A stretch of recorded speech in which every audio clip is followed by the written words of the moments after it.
Hi, I'm TNA Knockout Gail Kim, and I am here joined by Eric and the Rob on the Enhancement talent.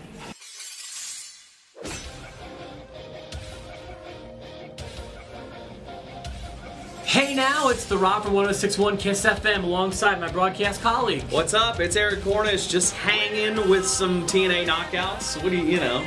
Is she still in TNA? She is, yeah, still in TNA. I think she just recently lost the title. I don't know, it's flip-flopped around so many times, and it's hard to keep up with TNA these days. In my opinion, Gail Kim never lived up to her potential. She had a lot of talent, a pretty girl, obviously. Should have had a bigger impact on wrestling, in my opinion. Yeah, one of those talents that I think was affected when you go to TNA and then come back. You know, WWE kind of had it in for her, I think, at that point, because she never really, you know. And then again, you know how WWE feels about like really good women workers. I mean, they've never really used them to That's true. You know, and she was always one of the good ones. But I mean, she was pretty enough, yeah, you know, and definitely. could work. So I don't know. But thank you, Gail Kim, for that incredible introduction. Yes. We're happy to be with you today on this Monday, and I figured that a Monday edition would be great to talk about something that I've been excited to talk to you about, Eric. Yeah, and when you brought it up to me this morning, I thought, yeah, let's go ahead and do this. If you have the WWE Network for just what is it, like $9.76? No. $9.99. Oh, okay, yeah. If you have the WWE Network, then hopefully you've seen the awesome Monday Night War series that is on there right now. Yeah, I've been watching every one of these. I caught up on the last two this past weekend. I feel this is the best thing that's come from the network. I love their new programming, you know, and some of them's been hit or miss. Like the countdown ones, I feel like you can have a good one then followed by a bad one. The same thing I thought about WrestleMania Rewind, like where they would do a little documentary on one WrestleMania match. Sure. They got worse and worse with each episode, in my opinion. These Monday Night Wars, though, have gripped me. And I love them. And I feel like, and you can correct me if I'm wrong here, Eric, I think unequivocally, without any shadow of a doubt, the Monday Night Wars were by far the best time to be a wrestling fan.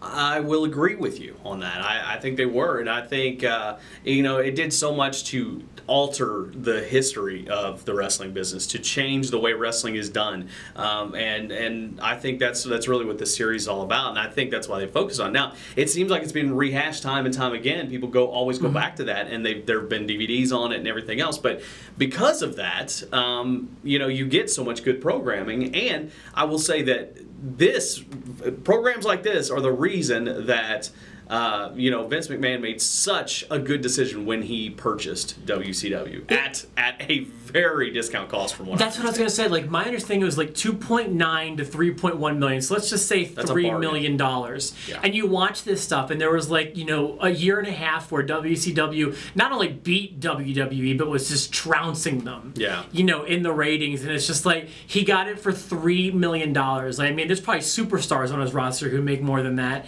And then within the same month, swoops up ECW for, I'm sure, less than that. Oh, yeah. You know, for maybe hundreds of thousands of dollars. He probably already owned most of it anyway. Exactly. Now looking at some of these Monday Night War. You know, but you learn some new things, and I think that, you know, I mean, if there is one negative, it is that there is some stuff that I've seen. Obviously, they don't have current interviews with guys like Eric Bischoff, so they've used all the old ones, like from the original Monday Night Wars DVD, which I don't think is the worst thing in the world. No, but there are a good bit of new things. For example, Sure. like you see Mikey Whipwreck. Yeah, you know, it's like he's weird looking, and you know, you'll see there's some modern stuff in there. Yeah. That's been impressive to me.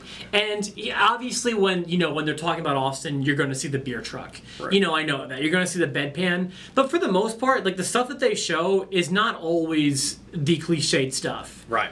And it's like a documentary format, and I was disappointed to find out that it was going to be like they're focusing on one aspect of it instead of like a chronological thing. But now that I get what they're doing with it, I have to give this 2 thumbs up, and the best thing to come from the network so far. Yeah, and I will say the one other negative, but also kind of is a positive, is that if you watch all of the episodes, they do kind of repeat themselves in some of the episodes. That's true. But that turns into a positive because these episodes are standalone. So you can go back to any one of these episodes. You go, like, I'm a really big Mick Foley fan, and watch that episode, and it's kind of a standalone thing that they could air anytime, and it works. So so I do like that about the show.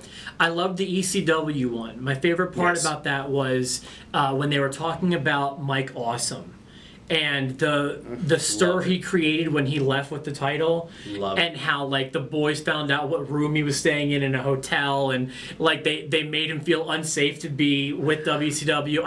I loved that stuff. I think that's one of the underrated moments in all of wrestling. One of the shocking underrated moments is when Mike Awesome, a WCW wrestler, defends the ECW title against WWE wrestler who, at that time they didn't know that nobody really knew except for Paul Heyman that WWE was kind of part of ECW, was funding ECW. But the fact that Vince McMahon let Taz come and win that title, why wouldn't he, first of all? Because, I've got a chance to let one of my guys beat a WCW guy. How great is that? And is that an ECW show? At an ECW show. in Indianapolis. So I thought that was that was one of the most underrated moments. But I mean, things like that make the Monday Night War show just so great. I love the Austin episode. I thought was great. I don't know if they've got any more coming up, but they've covered a lot of the main aspects, I think, already. So let me ask you, Cornish, what are some of your favorite moments from that time of wrestling? I tell you what, going back and looking at it, like I was always more of a WWE guy, and I've kind of always considered myself that. But looking back at that episode that was at the Disney MGM Studios when the NWO was hot, it was like 2 shows after Hogan joined, and that's when they attacked everybody backstage. I thought that was such a good moment, you know, and all of a sudden it's like, wow, this NWO thing is really exciting. And going back to watch that as part of the NWO episode, I thought was really cool. There are a few things that jump out at me. My number one favorite moment as a wrestling fan is what I consider to be the very last day of the Monday Night War, when McMahon announced that, and they were doing a simulcast on both shows. Historic, I really felt like I was watching history. Yeah.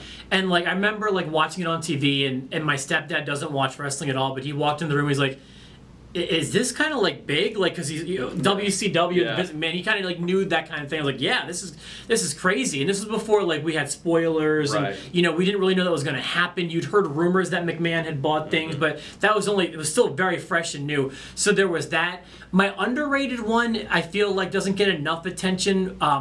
I loved the Triple H Stephanie McMahon wedding. When he interrupted the test wedding. Yeah. I was so into Triple H at that time, and to me it was just like watching that video unfold, to me was really, really fun. I loved that. I loved the way he looked during that episode. Just he came off so cool on that ramp, just like cool as a cucumber, interrupting a McMahon wedding, which is as close to wrestling as you get as like a royal wedding. And just earlier, even before that, like before they were really called the Monday Night War, when the NWO was very new, every week, every Monday, you had this thing in the back of your head, like, who's going to come this week? Exactly. And that feeling to me was so much fun to watch as a wrestling fan. And even if no one did come, just knowing that like every week, was it the $1 Million Man? Was it X-Pac or 1-2-3 Kid? It's like, who's coming this week? It never stopped. It did get too big for its own good. Absolutely. But when it was new, and like for those first several months, you had no idea. I was watching Nitro. You know, I grew up watching WWE, but I had to switch because I wanted to know which one from the show I was watching was coming to this new show. And that was the first time you had lines blurred, You had the Horsemen, which were, a heel faction no matter what, but all of a sudden you had this other faction that was even more heel than the Horsemen, so much so that the Horsemen would team up with guys like Sting and Luger, and it was, that definitely was a great era to be a wrestling fan, and I still think something like that could happen again. You just got to catch that spark, and that's really all there is to it. I have to disagree with you there. I feel like this will never happen again. I really feel like what the WWE has now is a stranglehold, and I don't think anybody is going to be able to challenge them on a national level like the way WCW did. I would love to have that. I think wrestling would benefit from that. I just don't see it happening. Yeah, I we can watch the Monday Night War on the network and just dream That's of right. those days, though. Tell us some of your favorite Monday Night War please. memories. This was a fun episode, so I think everyone was a fan during the Attitude Era, the NWO era. If you have some memories that we didn't talk about, shoot us an email. Our email addresses are down here, and also please subscribe to our videos by clicking the subscribe button. Absolutely, and we'll have another episode of the Enhancement Talent later on this week. Thank you for watching.